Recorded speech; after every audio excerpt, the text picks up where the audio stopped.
कराची में China port के करीब 9 बेहाता दुल्हन के साथ कत्ल किए जाने वाले साजिद को मोहम्मद शाह कब्रिस्तान में सुपुर्दे खाक कर दिया गया। मकतूल साजिद की आखिरी रसूमात इस्लामी तरीके से अदा की गयी, क्योंकि साजिद शादी से कबल इस्लाम कबूल कर चुका था। मकतूल साजिद को छीपा सरदखाने में गुस्लो कफन दिया गया, जिसके बाद उसके जज्दे खाकी को शारा नूर जहां ले जाया गया, जहां नुसरत भुट्टो कॉलोनी की मुकामी मस्जिद में नमाज जनाजा अदा की गई। नमाज जनाजा में लोगों की एक बड़ी तादाद ने शिरकत की, जिसके बाद साजिद की मैयत को अंडा मोड़ के करीब मोहम्मद शाह कब्रिस्तान में सुपुर्दे खाक कर दिया गया। नमाज जनाजा के मौके पर साजिद के अहले खाना भी मौजूद थे। अहले खाना के मुताबिक साजिद अपनी बीवी सना और अपने दोस्त के हमरा सैरो तफरी के लिए कराची आया था। हमें पहले पता नहीं चला, जब वो फेसबुक के सब लोगों ने देखा है तो हमें भी पता चल गया कि ये कत्ल हो गया।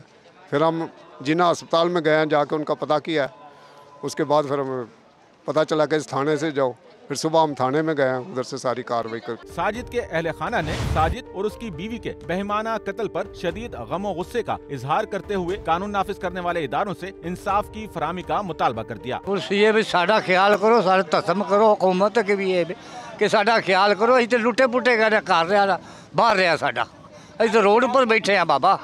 वेनू जो साडा भाई माड़े चंगे साडा थोड़ा बहुत साथ दिता, क्या असान तो अपनी जान का भी खतरा है। SNN Karachi. Sachal news network की वीडियोस में खुशामदीद। नाजरीन, वीडियो से मुतालिक अपनी कीमती राय का इजहार कमेंट बॉक्स में ज़रूर करें और चैनल को सब्सक्राइब करें।